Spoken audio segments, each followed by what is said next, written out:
Dear children of 7th standard, I hope you all are doing well. Children, before we start our class, I would like to tell you something. This is a great opportunity to during the lockdown period. You are having a great time to learn and relax as well. Make use of this time, and this online classes will be continued till the lockdown is finished, but till the announcement of the lockdown is finished by the government of India. So I really want you to make use of this time, and I want you to really study hard, start studying hard from the beginning of this session.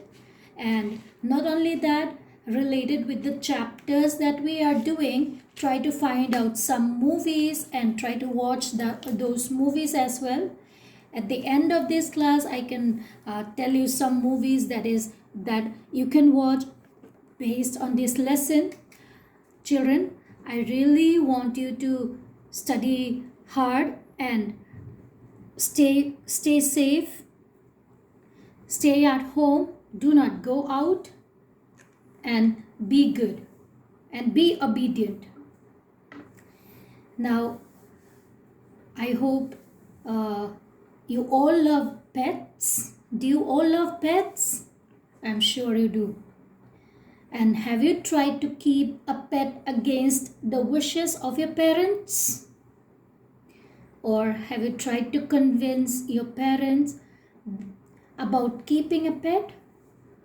Today, you are going to learn a chapter about a boy who really loves pet. The name of the chapter is A Fairy with Horn. This is a very short story that shows the love for animals. So let's find out what happens when this boy met a baby goat. So here we have a narrator. The boy is going to be the narrator telling a story. So let me read out this story for you. Though grandfather had provided the household a variety of pets, my favorite was the little goat who followed me home from the mustard field across the riverbed. Now, from here, you get to know that the narrator is telling us about the goat, his favorite pet, who followed him. And already there are variety of pets, different pets. The grandfather has different pets already. But the narrator's favorite pet among all is this little goat. From where he get this little goat? From the river bed across near the mustard field. Now, before the monsoon rains arrived, the little Song River would be a narrow stream. So before the monsoon comes, this river would be a small stream. And the narrator said, I liked wading across and then wandering through the fields and tea garden, watching the women in their bright red saris picking tea, and the men and boys moving about among the yellow mustard which stretched away to the distant foot hills. Now here from this para you get to know that the boy, he really loved to go across the river. Wade across the river means walk across the river. It's before monsoon. He can easily wade it. He can easily walk across the river, and he used to go through the fields, and he loved looking at the women who wore bright red saris picking up the tea leaves, and then he really loved to watch the men and the boys moving about among the yellow mustard field. And so one day, as he was sitting beside the river bank, he said, I had been sitting on the bank of a small irrigation canal, gazing at a couple of herons fishing in muddy water, when I felt my elbow being nudged. Looking around, I found by my side a little goat, soft as velvet, with pretty grey eyes. Neither her owner and her mother was around. So here the narrator, he was sitting by a small canal, and he was gazing at the small birds catching fish in the muddy water. And as he was looking at the birds, he felt something. He felt something near his elbow, and he felt a nudge, a little push near his elbow. And as he looked around, when he felt the nudge, as he looked around, he saw a small goat with grey eyes. And he looked around again. He could not see anyone else. Not the owner nor the mother of the goat was there. Just the small little goat was there. And then, as she continued to nudge me, the narrator said, the narrator looked inside his pockets whether he has something or not. And so he took out some ginger biscuit and held it out to the goat, as you see in the picture there. He took out some ginger biscuit and fed it to the goat. She ate it with relish. She was hungry. She ate it. She was enjoying it like anything. And then the goat sat down beside the narrator and began nibbling at the grass, started eating the grass. Then, a little later, the narrator said, a little later, when I rose to go, the goat rose too. When I started walking homewards, she followed me unsteadily, her thin, angular legs taking her this way and that. Now, the narrator is ready to go home. So he stood up, and as soon as he stood up, the goat also stood up. And as the narrator started walking towards his home, then the little goat also started following him. And with his thin legs, he started moving about. And the narrator said, "Go home." As she danced around me, the goat was moving around him, and the narrator said, "Go home." But home apparently was on the other side of the river. Actually, their home, the narrator's home, was on the other side of the river, and the little goat followed him till the bank of the river.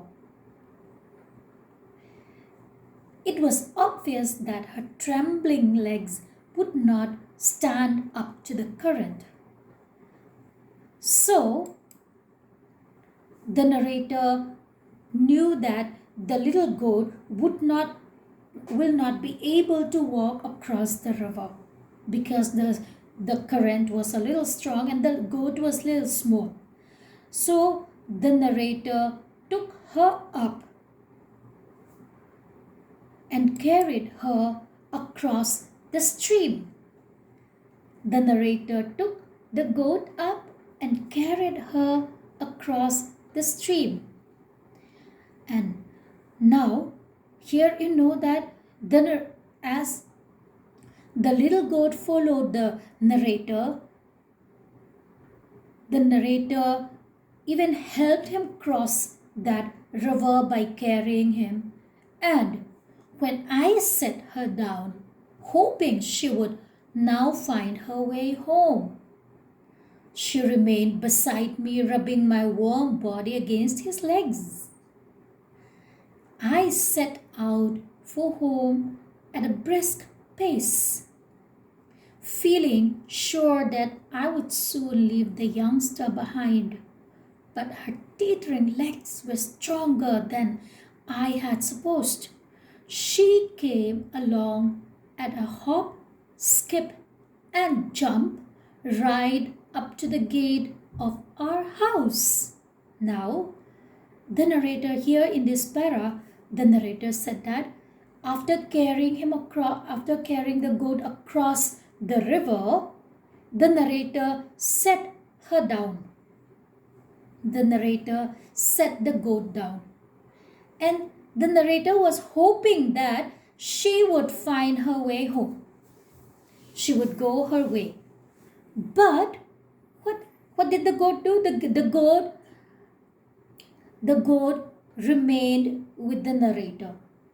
The goat started following him, and then sometime the goat would walk in front of him or by the side or behind him. If the narrator go fast, the goat would be behind him following him. Sometimes the goat would hop and skip and jump, and like that they reach their home.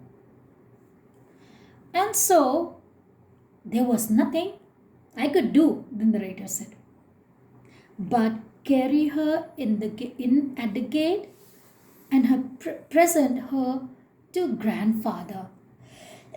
Now the narrator decided that, okay, now you have come till here near my gate, so I will carry you and give you to my grandfather. That's what he thought. And he took the little goat to his home. And now grandmother said, not another. The grandmother was angry. The grandmother said, not another. Now she saw the goat in the veranda lapping at a saucer of milk. I've told both of you again and again that I will not tolerate another bird or animal in this house. Now, the grandmother was really angry. Do you want to know the reason why she's angry? She's angry because already they have so many pets. They already have so many pets. And those pets include monkeys, tiger, porcupine, so many. So the one who's taking care of them, feeding them and looking after them is the grandmother mostly. So when another pet comes, when another animal comes to the home, the grandmother was very angry. So she said, not another. She doesn't want any other pet at home. And she reminded the narrator, I've told you again and again, not only the narrator, the line is, I've told both of you again and again that I will not tolerate another animal or bird in this house. She's very straightforward. She said that I told both of you, the grandfather and the grandson, that you were not going to bring any bird or animal in this house anymore. And it was easy to understand for the narrator. He wrote, it was easy to understand the grandmother's objection because the recent incidents of Toto, our mischievous red monkey, and the special diet that had to be prepared for a growing young tiger had set grandmother against having any other pets.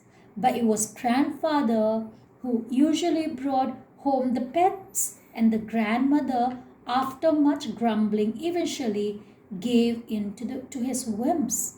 Now, here in this para, the narrator is making more clear about regarding the objection of his grandmother against pet. Why? Because there was an incident of Toto. Toto is again a pet. Toto is a monkey.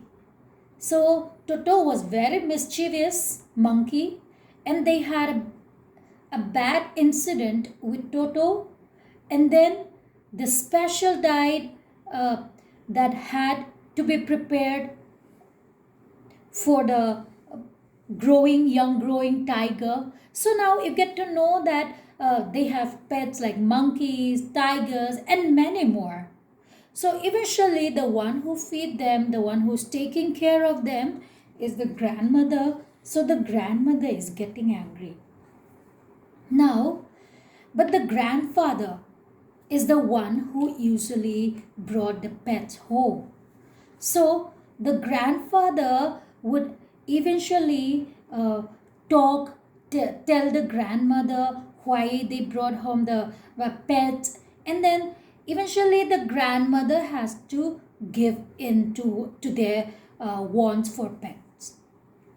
So grandfather had to pretend he had bought the goat as an investment.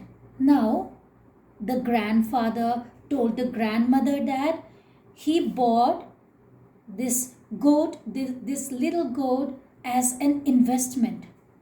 And then the grandfather said, "Goat's milk is very good for your rheumatism," he told grandmother.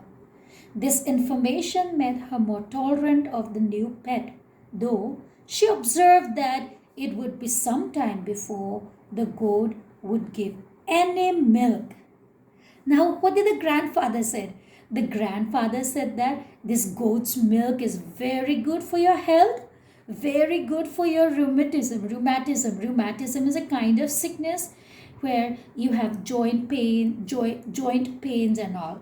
So, the grandfather is trying to justify why they bring this little goat home, and the grandfather told the grandmother that, "See, this little goat will become a mother goat and it will give milk which will be good for your rheumatism."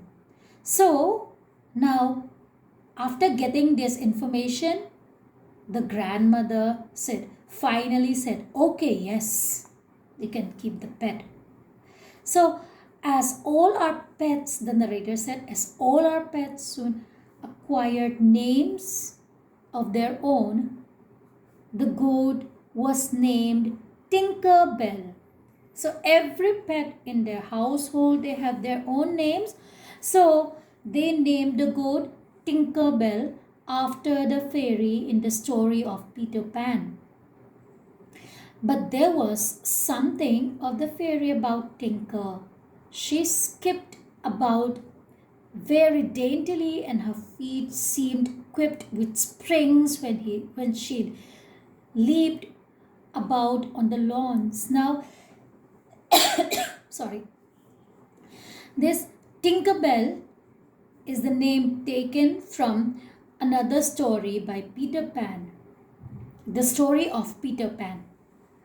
Now, and there is very something particular of this Tinkerbell. She would jump around everywhere on the lawn, and they tied a small bell which tinker about on her neck, and they always knew by its tinkling where she was likely to be. So they named her Tinkerbell. Now they put as she would be moving about everywhere, they tied a small bell around his neck. So now they could locate her where the little goat would be moving about, and then she slept curled up at the foot of my bed and woke me in the morning by licking my feet, a sensation that was soothing and pleasant, until Tinkerbell started on my toes when I would find too ticklish. Now, where did this Tinkerbell sleep? Tinkerbell would sleep with the narrator. in would sleep by the narrator's bed, and then she would wake the narrator up every morning. How did she wake up? She would him up every morning by licking his feet. And at first, it was like soothing and very nice, very pleasant. But later, when Tinkerbell started licking the small toes, then it will be ticklish. So now she loved an early morning walk. Now every morning she would wake the narrator up and they both would get ready and then they would go for a walk, and was in many ways a better companion than a dog. She did not wander off on her own or get into quarrels with cats, stray dogs, and porcupines. Now, this Tinkerbell, as they were walking, as they used to go for morning walk, she would not wander off on her own, or she would never fight with the cats nor with the stray dogs or porcupines. Now, only things she chased were butterflies. That's really sweet, isn't it, children? She would be after the butterflies and she would tumble into ditches, and then she would slither downhill slopes in her eagerness as to follow them. See, children, you already know from the beginning of the chapter that the narrator would love to move about, and then she would love to go to the mustard field, and she would love to see the men working there, and then she would love to sit by the riverside. Wherever the narrator would go, this Tinkerbell would also go with him. And so Tinkerbell would never create any trouble to the narrator. Tinkerbell would follow him very nicely, or if not, Tinkerbell would chase the butterflies, or sometime Tinkerbell would tumble into the ditches, and that is not a big problem for the narrator to pick him up. Or as they are moving towards the hill or by the hill, Tinkerbell would slither downhill on the slopes, but still Tinkerbell would follow the narrator wherever the narrator goes. So this is the first part of this story of a fairy with horn, and this is the first part of this chapter. And for today we will do only this first part. Remaining part of the chapter we will do it tomorrow. Children, I would like you to remember what all pets that they have, that I have said before, and I would like you to go through this chapter again to know more about this lesson. And as I said, please take this opportunity to learn well during this lockdown. Please don't go out, stay at home, stay safe. And one more thing, children, when you have free time, I would like you to watch the movie Benji. Benji. Benji. This is also about a boy who loved to have a pet and who took a dog home, and after that so many incidents happened, and this is very much related to this chapter as well, and I know you will enjoy that movie.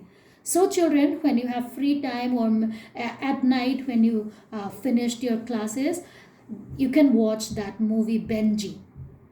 Okay children, stay safe and stay at home. Thank you children. See you tomorrow, same time.